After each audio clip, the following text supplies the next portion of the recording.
안녕하세요. 바닷바람 맞으며 시아버지 모시고 어촌 생활을 하고 있는 40대 여자입니다. 저는 결혼을 한 후 그 어느 때보다 평화로운 일상을 보내고 있어요. 남들에겐 평범해 보이는 나날이지만 제겐 유독 지금의 평화가 감사하게 느껴지는 이유가 있답니다. 결혼 생활을 하는 16년 동안 시댁엔 크고 작은 소란이 끊이질 않았거든요. 그 소란스러운 세월을 지나 삶의 여유를 느끼는 요즘, 유달리 과거 일들이 떠오르곤 하네요. 과거 저희 시댁에 무슨 일이 있었는지 지금부터 이야기를 풀어내 볼까 해요. 상조 도우미로 근무하던 전 소개팅으로 남편을 만나 나이 30에 결혼했습니다. 저보다 고작 2살 많은 사람이건만 회사원이던 남편은 참 어른스럽고 듬직한 사람이었어요. 결혼한 오빠 부부를 따라 지방으로 내려가 살고 있던 엄만 그런 남편을 참 마음에 들어 하셨죠. 시댁은 서울에서 한참 내려가 있는 지방 어촌에 있었어요. 시부모님은 그곳에서 평생 김양식장을 하며 남편과 두 시동생 그리고 막내 시누이를 키우셨다고 했죠. 시부모님은 6시간이 걸려 첫인사를 하러 내려간 절 따뜻하게 맞이해 주시더군요. 식탁 위엔 그 지역 특산물이 진수성찬으로 변신해 쫙 깔려 있었습니다. 한우와 키조개, 표고버섯을 함께 먹는 삼합에 싱싱한 낙지, 매생이국과 굴구이, 김 양식장 집답게 푸짐하게 쌓인 김과 김 부침개까지 어디서부터 젓가락을 대야 할지 몰랐죠.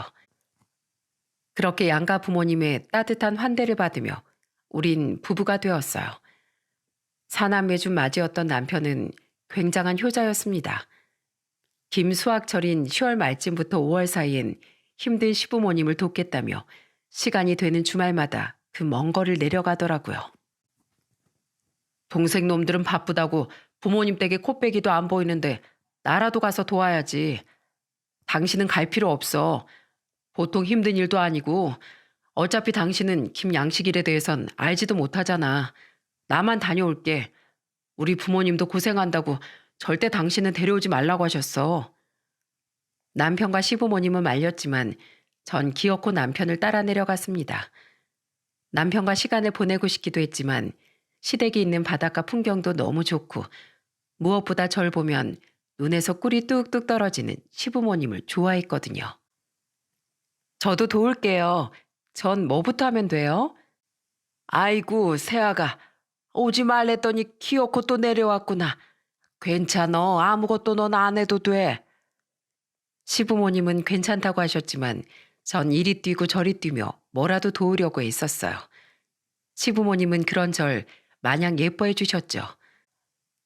그렇게 시댁에 내려가면 막 수확한 물김으로 국도 끓여주시고 김 부침개도 부쳐주시는데 서울에선 절대 맛볼 수 없는 꿀맛이었어요.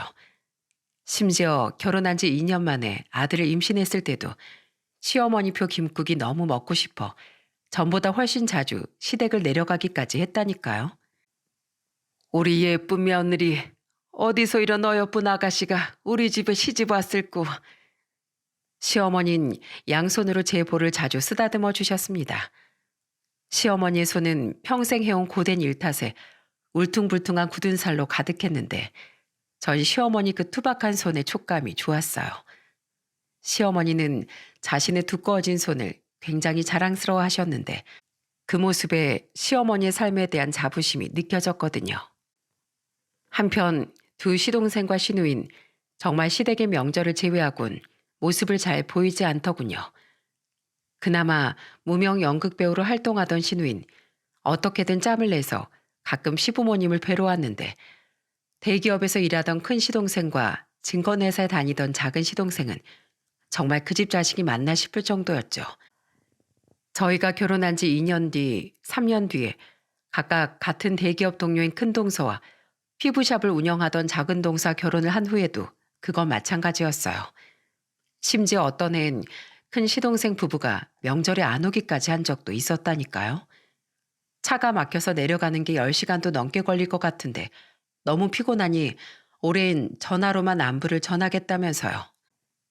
그때 남편은 큰 시동생에게 전화해 노발대발을 했죠. 야, 이 자식아. 1년에 딱 2번 내려오는 놈이 그거마저 안 오겠다고? 넌 부모도 없냐?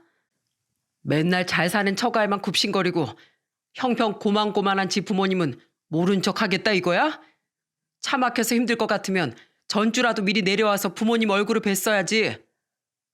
그렇다고 작은 시동생이 큰 시동생보다 나았냐? 그것도 아니었어요. 오히려 더하면 더했죠.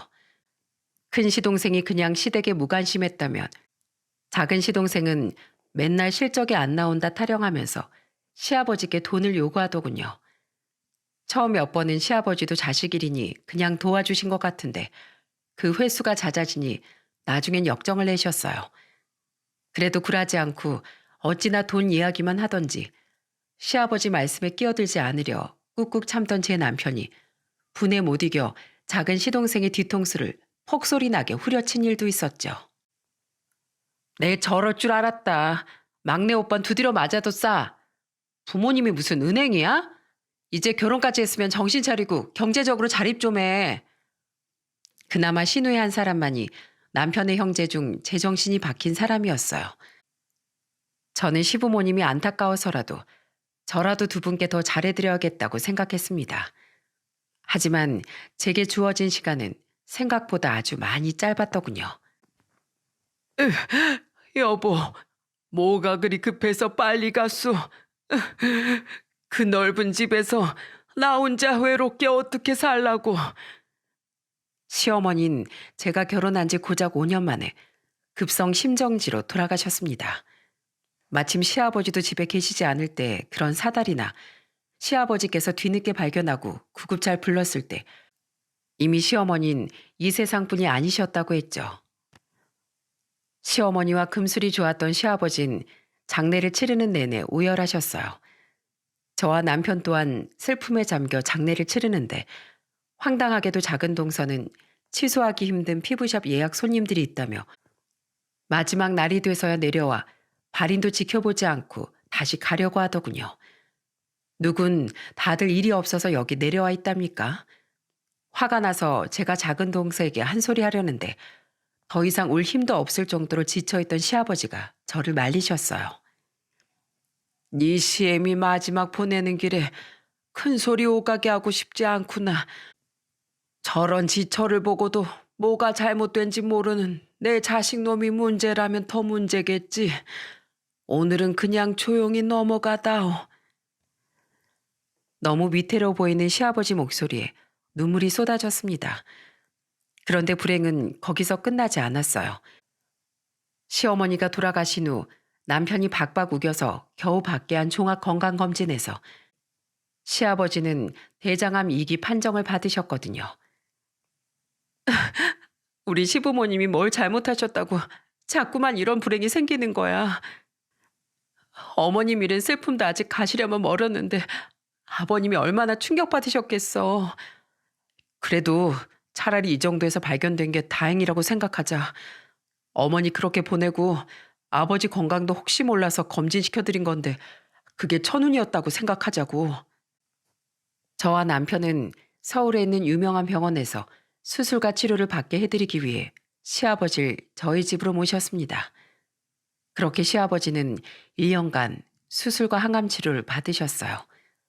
그런데 입원과 퇴원을 반복하는 시아버지께 병원과 저희 집을 통틀어 두 시동생 부부는 명절 빼고 딱 2번 왔더라고요. 그해 2번의 명절은 시아버지가 와 계시니 저희 집에서 보냈는데 마지막 명절날 남편은 시동생들에게 크게 화를 냈습니다. 니들이 그러고도 자식이냐? 아버지가 지방에 계실 땐 멀어서 못 간다고 핑계대더니 같은 서울에 계신데도 얼굴을 딱 2번 비춰? 아버지 암투병 중이신 거 혹시 나만 아는 비밀이었냐? 어? 그럼 일이 바쁜데 어떡해. 게다가 우리 장모님도 지금 신장병 때문에 투병 중이시란 말이야. 우리 집사람도 임신까지 한 마당에 마음고생 많이 했어. 그래, 그렇게 힘들어서 명절에 같은 서울 살면서 자기 친정엔 가고 암 걸린 자기 시아버지한텐 얼굴도 안 비추냐 큰 재수신? 그리고 재수씨가 뭐다도 너라도 아버지 배로 자주 왔어야지. 처부모는 부모고 널 낳고 길러준 아버진 부모도 아니냐? 그리고 장이 너 저번에 아버지 항암 치료 받는 와중에 전화해서 뭐라고? 돈을 해달라고? 이 쌍놈의 자식아. 넌 방에 계신 아버지만 아니었으면 나한테 쌍코피 터지게 맞았어. 큰아주버님, 제 남편도 오죽 급해서 그랬겠어요. 자식이 힘들면 부모한테 도움 청하지 누구한테 청해요. 그 와중에 작은 동서는 눈치 없이 자기 남편 편을 들더군요. 저는 그런 동서에게 쏘아붙였죠. 동서, 그렇게 아버님 돈을 가져갔으면 작은 서방님도 양심이 있어야지. 아버님 병원비에 자식으로서 돈 한 푼 보태긴커녕 어떻게 암투병 중인 아버님한테 또 돈을 달라고 해. 그게 지금 잘한 일이라고 서방님 편을 드는 거야? 창피한 줄 알아. 서방님들도 정말 그러시는 거 아니에요. 아버님이 어머님 잃고 투병까지 하는 게 얼마나 힘드실 줄 뻔히 알면서 자식으로서 이딴 식으로 행동해요? 하늘에서 서방님들 하는 행동 보면 어머님이 피눈물 흘리실 겁니다. 제 말에 세 사람은 합주기가 됐습니다. 시아버진 옆에 앉아 한숨을 푹푹 쉬고 계셨죠. 시아버진 그렇게 1년의 치료를 마치고 이후엔 추적 검사만 받으면 된다는 의사의 말에 고향으로 돌아가시게 됐습니다. 하지만 치료가 끝났다는 말에도 시아버진 기뻐하지 않으시더라고요. 시아버진 날이 갈수록 우울해 보이시더니 결국 울먹이며 이렇게 말씀하셨어요. 네 시애미도 없는 그 텅 빈 집에 혼자 살아갈 생각을 하니 난 너무 두렵구나. 이렇게 너희랑 북적이며 살다가 혼자 남으면 얼마나 외로울 거냐 말이야. 그렇다고 부모님 때부터 해온 양식장을 버려둘 수도 없고. 어머마, 너희가 나랑 같이 내려가서 살면 안 되겠니? 자식에게 아쉬운 소리 하기 싫어하던 분이 오죽했으면 그런 말씀을 하시나 싶어 목이 메었습니다. 하지만 쉽사리 대답을 할 수도 없었던 게 아직 어렸던 아들의 미래도 생각해야 하고 저와 남편이 하던 일도 전부 포기해야 하는 중대사잖아요. 특히 평생 서울에서만 살던 제게 어촌으로의 평생 귀혈한 쉽지 않은 결정이었죠. 남편과 저는 며칠 동안 머리를 쥐어 싸매고 고민했습니다. 하지만 우린 결국 시아버지를 따라 시댁으로 내려가기로 결정했어요. 저희 아들도 할머니 할아버지 댁에 내려가는 일을 워낙 좋아했으니 그곳에서 열심히 키워보자 싶었고 무엇보다 시아버지의 건강이 염려됐거든요. 게다가 시아버지의 눈물이 마음에 걸려 도저히 모른 척 할 수가 없더라고요. 그렇게 남편과 전 직장을 그만두고 시댁에 내려가게 됐습니다. 다행히 저희 아들은 걱정보다 더 시골 생활이 마음에 든 듯했어요. 당시 4살이던 아들은 엄청나게 집을 뛰어다녔는데 계속 조심시켜야 하는 서울의 아파트에 비해 단독주택인 그곳에선 혼날 일이 없으니 신이 날만도 했죠. 또한 저는 본격적으로 양식장 일을 배우기 시작했어요. 남편도 많이 해본 일이긴 했지만 와서 돕는 것과 직접 운영을 하는 것 하늘과 땅 차이였다며 앓는 소리를 하더라고요. 아이고, 삭신이야. 여보, 나 누가 하루 종일 어디 묶어놓고 사정없이 때린 것 같아. 온몸이 쑤셔. 나도 그래, 여보. 이리 와봐. 내가 어깨 주물러 줄게. 괜히 우리 아버지 때문에 여기 내려와서 당신만 고생시키네. 에이, 내가 아버님이 좋아서 직접 내려온 건데 그런 소리 하지 마, 여보. 말은 괜찮다고 했지만 양식장 일이 보통 중노동이 아니더군요. 김포자를 번식시키기 위해 김발을 바다에 까는데 크고 두꺼운 데다 바닷물에까지 젖은 김발을 자르고 당기고 하는 날엔 아이고 하는 소리가 절로 났어요. 대체 이 힘든 일을 시부모님은 어떻게 평생 하신 건가 싶을 정도로 일이 고됐죠. 그런 우리에게 미안하고 고마웠는지 유독 일이 힘들었던 날이면 시아버진 조용히 우리를 바닷가로 부르셨습니다. 우와, 이게 뭐예요, 아버님? 요새 굴이 싱싱해서 잔뜩 좀 사와봤어. 어멈 너 굴 좋아하지 않니? 내가 불이랑 다 피워놨으니까 너랑 아범은 앉아서 내가 구워주는 굴 파다 먹기만 해라. 거기 굴 껍질에 소주도 쪼로록 따라서 마시면 천국이 따로 없어. 위험하니까 은빈이 불 옆에 못 오게 하고. 시아버진 직접 불을 피워 우리에게 손수 굴을 구워주셨습니다. 시아버지 말대로 석화 껍데기에 소주를 한 잔 따라 마시니 입에 바다내음이 확 퍼지는 게 그날 하루의 피로가 싹 풀리더라고요. 이젠 제가 하겠대도 시아버진 이런 건 전문가가 하는 거라며 옆에도 못 오게 하셨죠. 그렇게 다 같이 둘러앉아 굴과 소주를 마시고 라면도 끓여 먹으며 우린 대화도 참 많이 나눴어요. 예전엔 집사람이랑 둘이서 이러고 참 많이 시간 보냈는데 네 시어머니랑 둘이 있다 보면 어찌나 죽이 잘 맞는지 시간 가는 줄을 몰랐지. 어머마, 아버마, 나랑 집사람이 살았던 것처럼 나중에 내가 없어도 너희 둘이, 아니 은빈이랑 셋이 오래도록 행복하게 살려무나. 이 바닷가엔 나랑 집사람의 추억이 고스란히 담겨 있으니 이 바다를 보면서 우릴 가끔 추억도 해주고, 특히 어머마 날 위해 어려운 결정해줘서 진심으로 늘 고맙게 생각한다. 아니에요, 아버님. 저도 이곳에 내려오길 잘했다고 생각하는데요. 서울에서랑 다르게 여기에서 살다 보니 여유로움이 이런 거구나 하는 게 느껴져서요. 아버님, 전 아버님하고 이렇게 넷이 앉아있는 시간이 너무 좋으니까 저희랑 오래오래 함께 사셔야 돼요. 아셨죠? 몸은 고되지만 마음은 여유로운 것. 제게 시골 생활은 그런 것이었어요. 일도 적응하니 전보다는 수월해졌고 양식장 일이 1년 내내 바쁜 일도 아니다 보니 여유로운 시기엔 실컷 늘어지는 생활도 할 수 있었죠. 한편 시아버지 함께 살다 보니 시동생들이 얼마나 무심한지 새삼 깨닫게 되더군요. 여전히 큰 시동생 내외는 시동생 처가만 챙기며 가끔 명절에도 얼굴을 안 비추곤 했고, 작은 시동생 또한 시아버지가 계속 돈을 해주지 않자 명절에 와도 시큰둥하게 앉아있다 몇 시간 뒤 가버리곤 했어요. 동서들이고 시동생들이고 제가 해준 음식을 먹고 설거진 본 척도 하지 않아 한 번은 제가 호통을 치기도 했습니다. 다들 똥을 쌀 줄만 알지 닦을 줄을 모르나 봐요?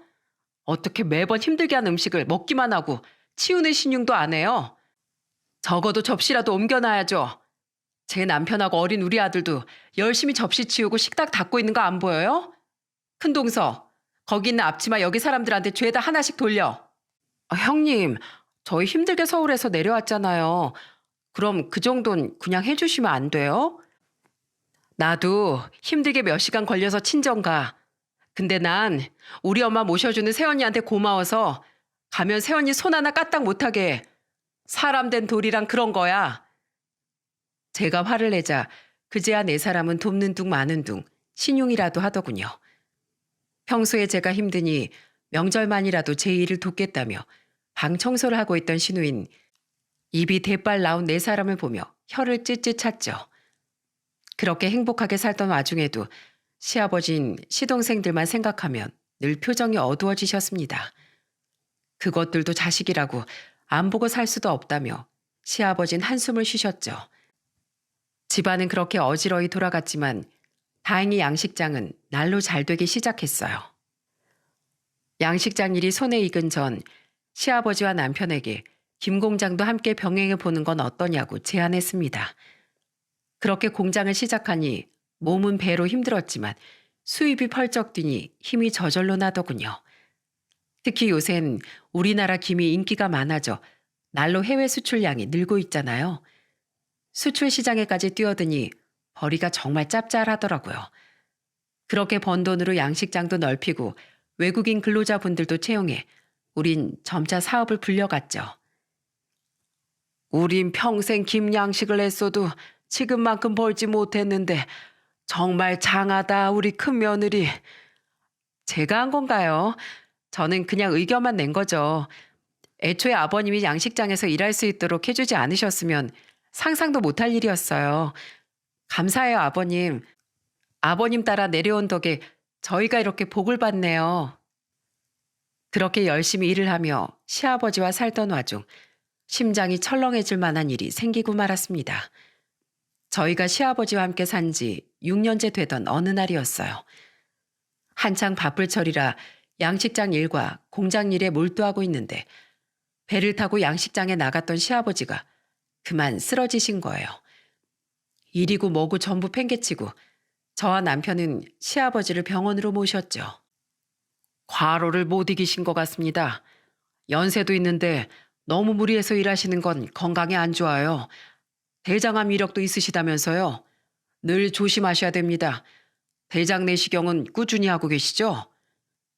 의사의 말에 가슴이 철렁했습니다. 암 재발 예방 차원에서 2년마다 대장 내시경을 하고 계시긴 했지만 그때가 마침 또 검사를 받아야 하는 해였거든요. 1년 전 완치 판정을 받긴 했는데 설마 또 암이 생겨 몸에 이상이 온 건 아닌지 불안했어요. 무려 쓰러지실 정도였으니 괜한 우려가 될 만도 했죠. 시아버진 한동안 입원을 하셔야 했습니다. 혹시 몰라 빨리 대장 내시경도 해봐야겠다 싶어 우린 얼른 내시경 예약도 잡았어요. 그렇게 입원 절차와 진료 예약을 하고 병실에 갔는데 시아버지께서 울고 계시더군요. 저와 남편은 깜짝 놀라 시아버지께 왜 우시냐고 여쭙습니다. 쓰러지는 순간 너무 무서웠다. 이렇게 허무하게 집사람 옆으로 가는 건가 싶었어. 사실 지금도 또 암이 재발했을까봐 너무 무섭구나.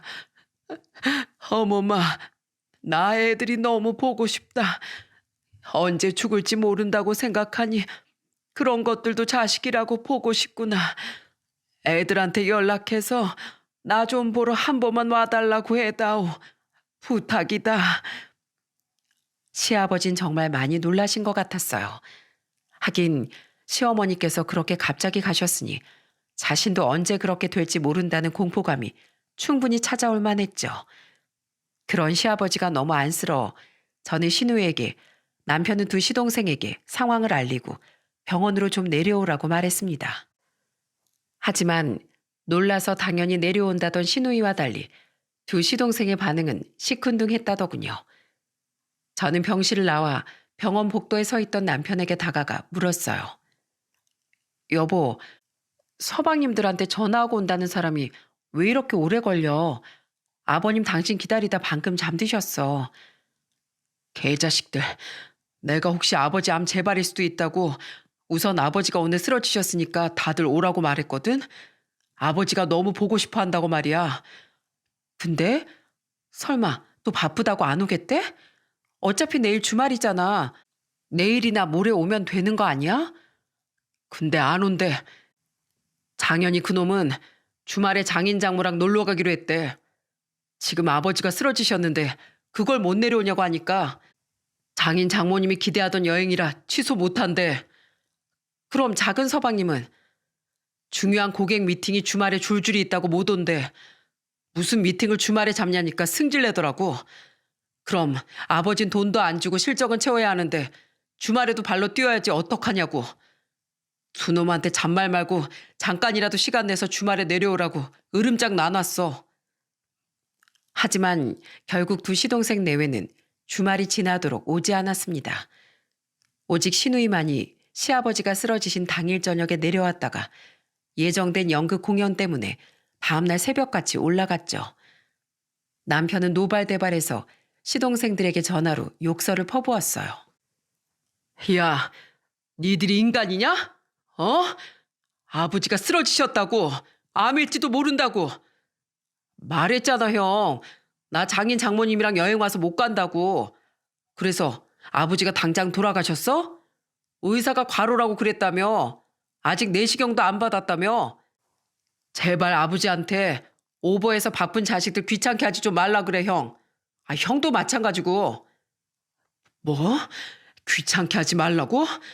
너 이제 막 나가구나, 어? 그런 게 아니라, 아무튼 형, 나 지금 다시 들어가 봐야 하거든?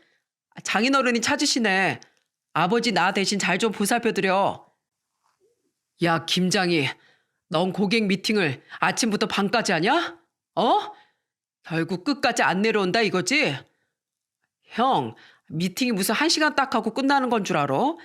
비 맞춰주려고 골프도 따라다녀야 하고 술 대접도 해야 돼. 형은 알지도 못하면서. 이게 다 아버지가 돈 안 빌려주셔서 그런 거니까 아버지한테 오라가라 하지 좀 말라고 해. 아버지 지금 당장 돌아가시는 거 아니잖아. 뭐야? 이 싸가지 없는 자식. 너 아버지한테 뭐 돈 맡겨놨냐? 아버지 돈은 아버지 돈이고 네 돈은 네가 벌었어야지. 어따 대고 자꾸 아버지 탓을 해? 일 못하는 네 탓이지. 그래, 형 혼자 효자해. 아무튼 난 돈 벌어야겠으니까. 나 지금 술 접대하다가 빠져나온 거거든? 끊는다. 정말 총체적 난국이더군요. 분명 소식을 들었을 텐데 시아버지가 괜찮냐는 연락조차 한 통 없는 동서들에게도 화가 나 이번엔 제가 동서들에게 전화를 걸었어요. 큰 동서, 나야. 지금 친정 부모님이랑 여행 가 있다며? 서방님한테 아버님 쓰러지셨다는 얘기 못 들었어? 네? 들었어요. 뭐 큰일은 아니었다면서요? 동서는 부모님이 먼저면 여기 못 올 수 있다고 쳐. 그럼 서방님이라도 혼자 보냈어야지. 아니면 전화라도 한 통 했었어야지. 맨날 서방님은 자기 집 행사에 데리고 다니면서 어쩜 아버님 일엔 관심조차 없어? 전 남편한테 강요한 적 없어요, 형님. 자기가 좋아서 제 친정에 잘하는 거지. 형님, 진즉에 말씀드리려고 했는데 전 효도는 셀프라는 주의거든요. 괜히 저한테까지 효분으로 강요하지 마세요. 저도 그동안 형님 잔소리 많이 참았어요. 앞으로 남편 통해서 말씀하세요. 끊어요. 하지만 큰동서는 오히려 당당하게 자긴 더 이상 시댁 일에 신경 쓰지 않겠다고 선언하더군요. 그리고 작은 동선 혀가 잔뜩 꼬인 게 아주 만취가 되어 있더군요. 네, 큰형님. 동서, 지금 술 마셔? 아버님 얘기 못 들었어? 아, 들었는데 뭐 남편이 안 간다는데 저 혼자 뭐 하러 가요? 그럼 안부 전화라도 했었어야지. 제가 전화한다고 아버님이 벌떡 일어나시나요? 혹시 암 재발한 거면 제가 전화한다고 암이 사라져요? 형님 너무 꼰대시다. 형님, 저 지금 너무 취해서 토할 것 같아요. 동서의 구역질 소리와 함께 전화는 끊겼습니다. 다들 정말 너무하다 싶었어요. 시동생들도 시동생들이지만 아무리 시부모와 며느리가 어려워진 시대라고 해도 시부모님이 아픈데 어떻게 전화 한 통 못하는 세상이 됐답니까?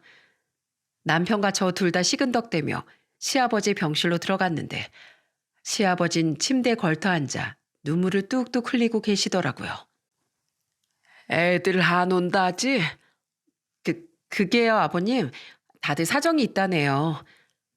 저와 남편은 아픈 시아버지께서 마음의 상처를 받으실까봐 거짓말을 했습니다. 하지만 시아버지는 이미 눈치를 채고 계시더라고요. 거짓말 해줄 필요 없다. 너희들 통화하는 거 여기서 조금씩 들리기도 했고 그놈들이 그럴 거라고 내심 짐작은 했었어. 주말 내내 한 번도 울리지 않던 내 휴대폰을 보고 포기하고 있었지. 마지막까지 그래도 내 자식들이라고 기대를 걸었건만 이젠 그놈들에게 상처 그만 받으련다. 그냥 내 마음속에서 그놈들을 놔버릴 거야. 아버님. 미어지는 마음에 시아버지께 다가가 손을 잡아드렸습니다. 남편은 고개를 푹 숙인 채 한숨을 쉬었죠. 시아버지는 제 손을 가만히 어루만지더니 갑자기 생각지도 못한 말씀을 하셨어요. 어머마, 네 아버님 말씀하세요. 늘 고맙구나. 친부모도 아닌 내 옆을 자식들보다 더 살뜰히 지켜줘서 말이다. 내겐 이제 너랑 아범뿐이야.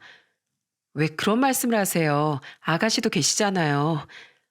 그렇긴 하다만 그래도 내 곁을 늘 지켜주는 사람은 너랑 아범뿐이잖니. 어머마, 내가 가진 모든 것들 전부 너희에게 주마.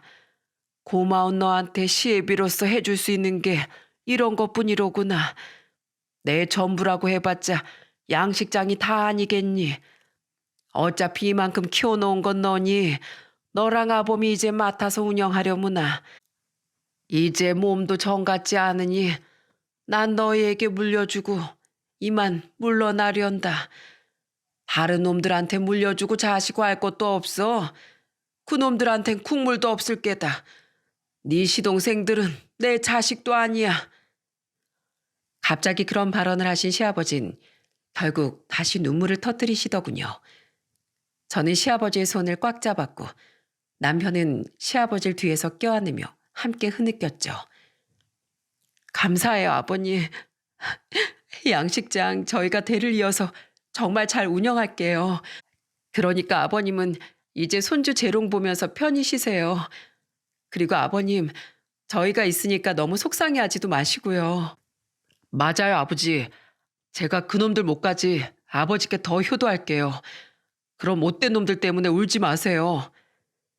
저는 시아버지가 너무 불쌍하게 느껴졌어요. 그래서 양식장을 전부 물려주신 것과 별개로 이젠 제 아버지와도 같은 아버님 곁을 평생 지켜드리겠다고 또다시 다짐했죠. 이후 받은 대장 내시경에서 다행히 시아버지 몸에선 작은 용종조차 발견되지 않았습니다. 암이 재발했을까봐 시겁했던 우린 그제야 마음을 놓았죠. 그날 이후 시아버진 정말 저희에게 김 양식장과 공장 전부를 물려주곤 물러나셨어요. 가끔 일손이 필요할 때만 나오셔서 운동 겸 일을 거들어주곤 하셨죠. 시아버지가 일선에서 물러난 걸 가장 좋아한 사람은 바로 당시 10살이던 저희 아들이었습니다.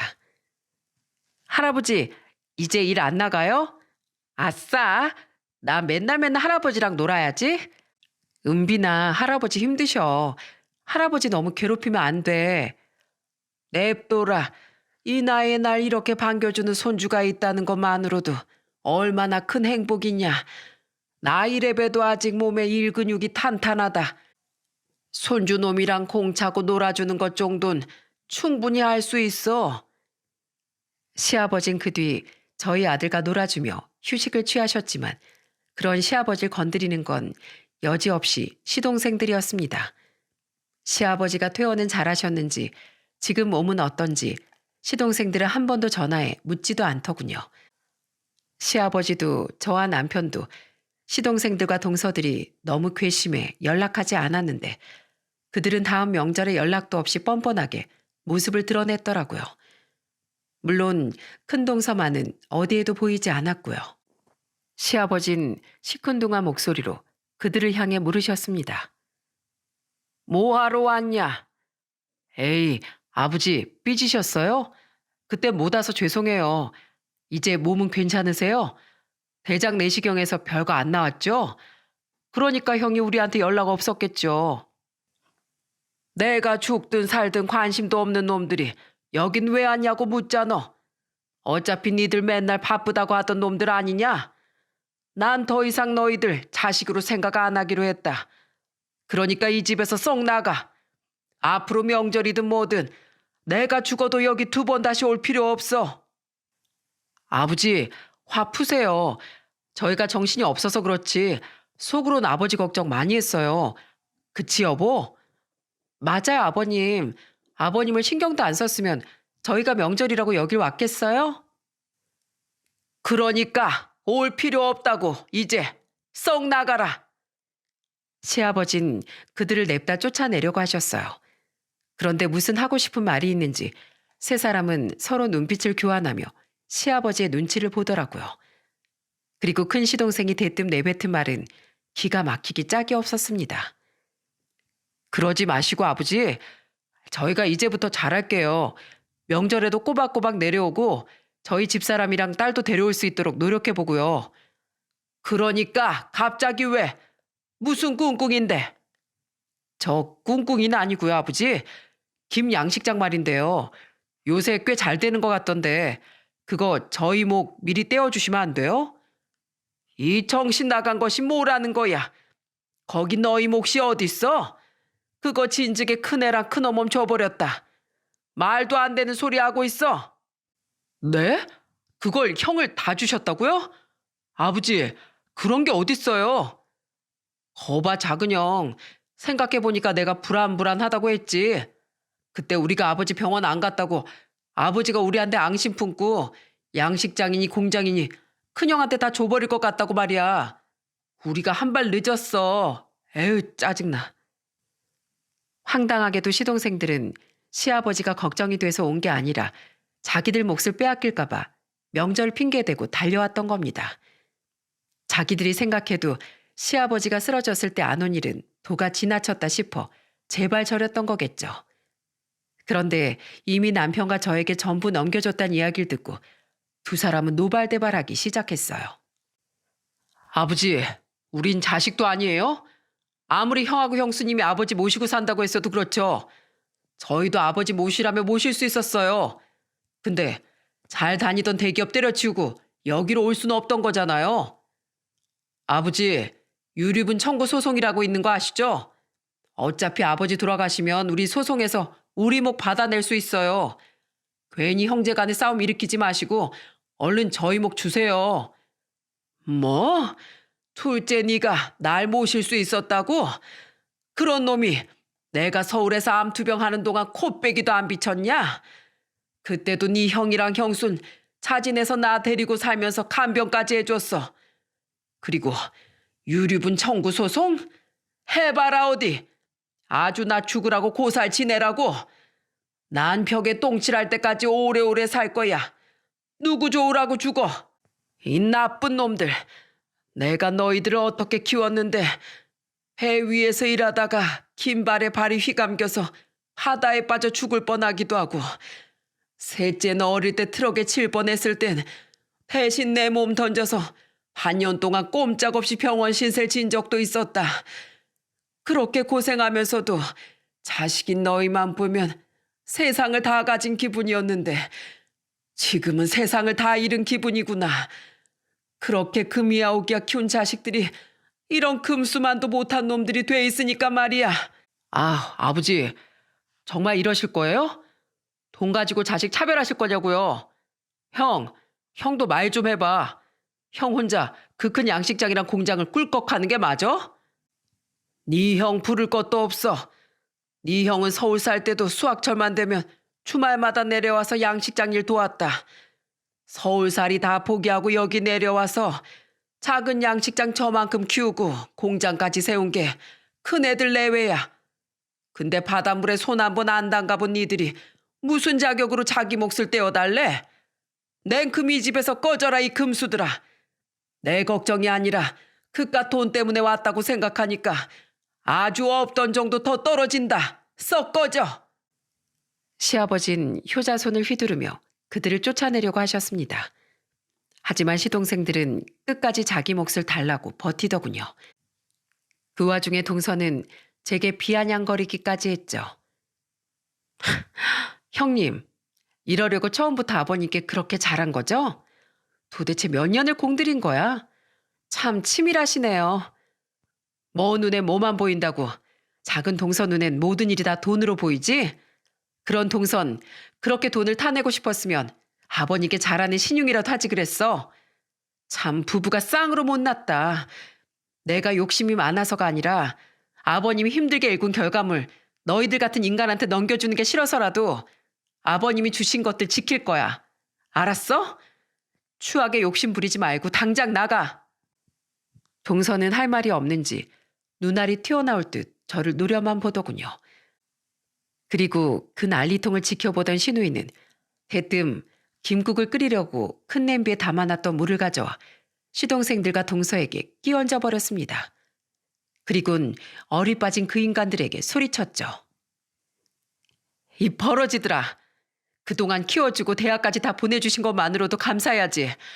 어딜 감히 아버지 돈을 내 나라 어째라고 있어? 니들은 내 오빠도 아니야. 이 창피한 놈들아.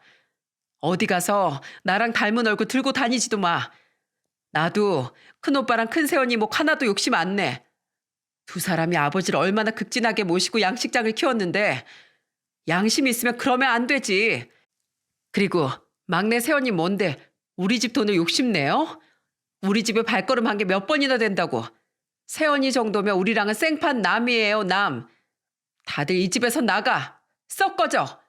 이 다음엔 이 냄비로 처음 맞을 줄 알아? 연극 배우라서 그런지 처음 들어보는 신우의 고함 소린 장난 아니게 우렁차더군요. 신우이는 그 뒤에도 엄청난 욕설을 퍼부었는데 그게 얼마나 귀에 쏙쏙 꽂히던지 듣는 제가 다 오금이 저리더라고요. 결국 물만 잔뜩 뒤집어 쓴 채 시동생들과 작은 동선 집에서 쫓겨나야 했죠. 시아버진 그들의 뒤에 대고 마지막까지 이렇게 소리치셨어요. 또 오면 그땐 경찰 불러서 쫓아낼 줄 알아. 그 뒤 시동생들은 몇 번이나 저와 남편에게 전화를 걸어대더군요. 하지만 저와 남편은 두 사람의 전화를 일절 받지 않았죠. 한동안 그러더니 포기를 한 시동생들은 더 이상 전화를 걸지도 찾아오지도 않았습니다. 끝까지 돈만 요구할 뿐 시아버지께 진심 어린 사과 한마디 안 하는 두 사람을 보니 정말 한심한 인간들이구나 싶더라고요. 시아버진 아예 시동생들을 마음에서 내보내니 오히려 마음이 편해졌다고 하시더군요. 하지만 자식을 내치는 심정이 얼마나 괴로울지 알기에 저와 남편은 전보다 더 시아버지께 잘해드리려고 노력했죠. 그리고 그 이듬해 신우이는 결국 연극 배우의 길을 포기하고 나이 38에 저희 집으로 들어와 함께 살게 되었습니다. 그렇게 신우이까지 김 양식장 일에 손을 보태며 우리는 가족 사업의 길을 이어갔어요. 결혼 생각은 없는 거냐는 제 물음에 함께 술을 마시던 신우이는 씁쓸하게 말하더군요. 같이 연극하면서 8년 동안 만난 사람이 있었는데요. 연극 그만두면서 그 사람하고도 헤어졌어요. 사이가 많이 소원해져 있었거든요. 8년 만난 사람하고도 헤어질 수 있는데 평생 한 사람하고는 어떻게 살 수 있을까 싶더라고요. 그래서 전 결혼 안 하려고요.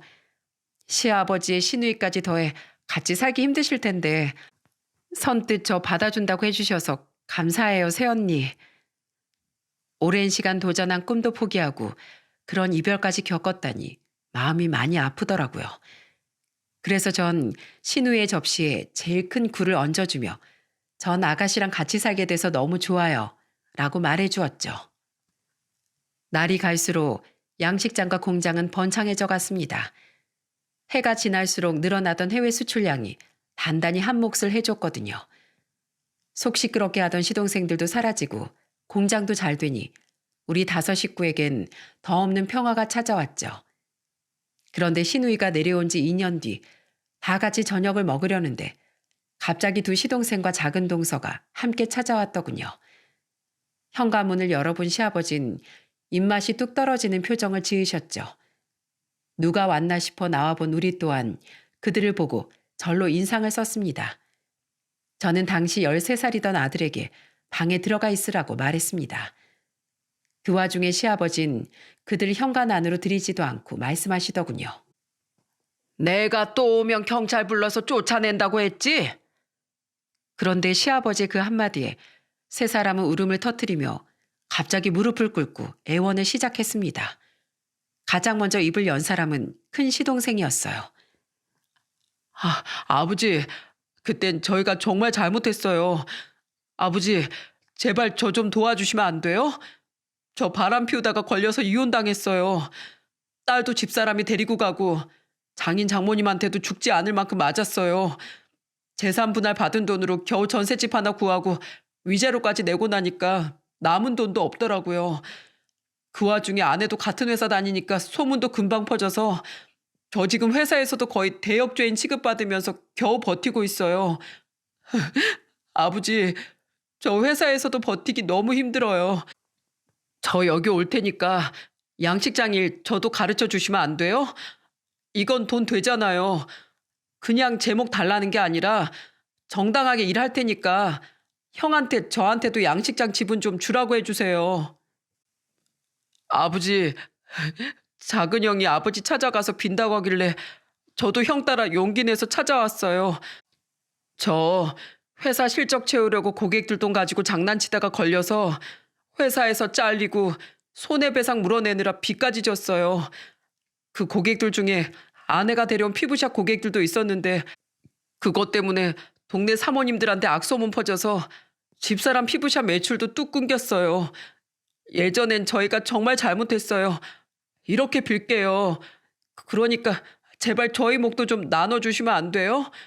한 번만 도와주시면 저희 앞으로 정말 효도하면서 살게요.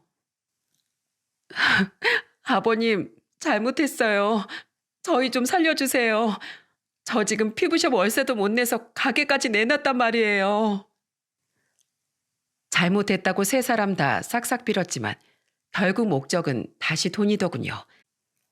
큰 시동생은 저희 밑에서 일하겠다는 것도 아니고 자기도 양식장을 떼어달라는 거였고, 작은 시동생 또한 자기한테 올 몫의 재산을 달라는 말이니 3년 전과 요구하는 것이 별다를 바가 없었죠. 저도 기가 차는데 시아버지라고 오죽하셨겠습니까?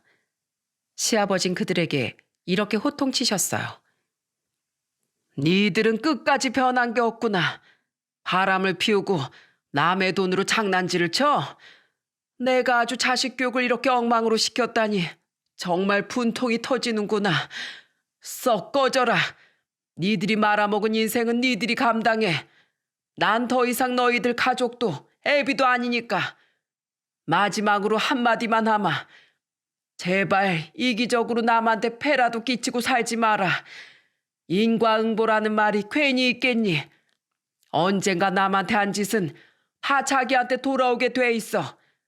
지금 니들 꼴만 봐도 알겠지? 이번 일을 교훈으로 삼아서 앞으로는 똑바로들 살거라. 물론 난 죽을 때까지 니들이 어떻게 사는지 관심 끌 거지만 말이다. 이제 가거라. 아니면 이번에 물이 아니라 저기 팔팔 끓고 있는 매생이국으로 맞아볼 테냐? 시아버지의 서슬퍼런 말에 한참 동안 울던 세 사람은 끝내 빈손으로 돌아가야 했습니다. 동서는 동정심이라도 유발하려는 듯 저를 보고 형님 형님 하며 애원했지만 저는 동서를 한번 노려본 뒤 현관문을 쾅 닫아버렸죠. 그 뒤 한 번씩 시동생들은 자신들의 사정을 설명하며 남편에게 찔러보듯 문자를 보내더군요. 형, 나 결국 눈칫밥 못 이기고 퇴사했어. 지금 중소기업 취업해서 양육비 보내면서 근근히 먹고 살아. 형, 아버지 나 안 보고 싶으시대? 언제든 불러만 줘. 큰형, 잘 지내? 우린 이번에 빚내서 차렸던 식당 결국 6개월도 안 돼서 망했어. 나 지금 공장 다니고 와이프는 식당 설거지하면서 먹고 살아. 사는 게 너무 힘들다 큰형. 시아버지와 시누인 이미 시동생들의 번호를 차단했지만 혹시 나중에 어떤 일이 있을지 모르니 남편이 시동생들의 번호를 차단하지 않고 내버려뒀어요. 물론 구구절절 오는 문자에 답장을 한 적은 한 번도 없고 그 근황을 시아버지께 굳이 전해드리지도 않았죠. 저는 그들의 몰락을 보며 딱 한 가지, 작은 시동생 내외에게 부모 때문에 엄한 고생할 자식이 애초에 없었다는 게 다행이라고 생각했네요. 그렇게 시동생들을 마지막으로 본 지 1년이 지났습니다.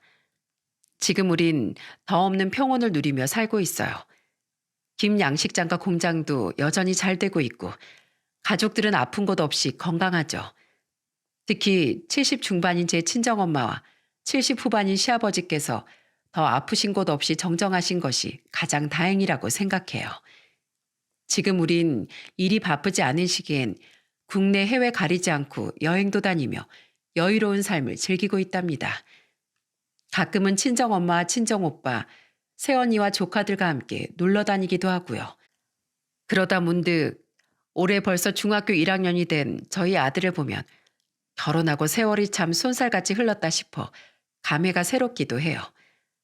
그 긴 시간 동안 시어머니를 먼저 보내고 시동생들 때문에 마음고생도 많이 하신 시아버지가 부디 저희 곁에서 오래오래 건강하게 함께 해주셨으면 좋겠다고 늘 빌고 있죠.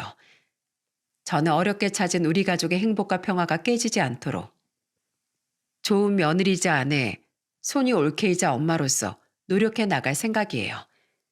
여러분, 저는 제 사연을 통해 저희 시동생들과 같은 불효자들에게 일침하고 싶습니다. 당신을 눈물과 정성으로 키운 부모님의 희생을 잊는다면 그건 당신 존재 자체를 부정하는 일이라고요. 나를 온전한 한 사람으로 만들어준 양분이 바로 부모님의 사랑과 희생인데 그런 부모님께 불효하는 것만큼 내 인생을 부정하는 일이 뭐가 있겠습니까? 그렇게 자기 인생을 똑바로 마주볼 줄 모르는 사람에게 빛나는 미래란 있을 수 없다는 사실을 절대 잊지 않으셨으면 해요. 부디 언젠간 세상의 모든 부모 자식이 서로의 도리를 다하는 도덕적인 세상이 왔으면 좋겠습니다. 부쩍 따뜻해진 요즘 날씨만큼 여러분의 가정에도 늘 온기가 함께하길 바라며 이만 사연을 마치겠습니다.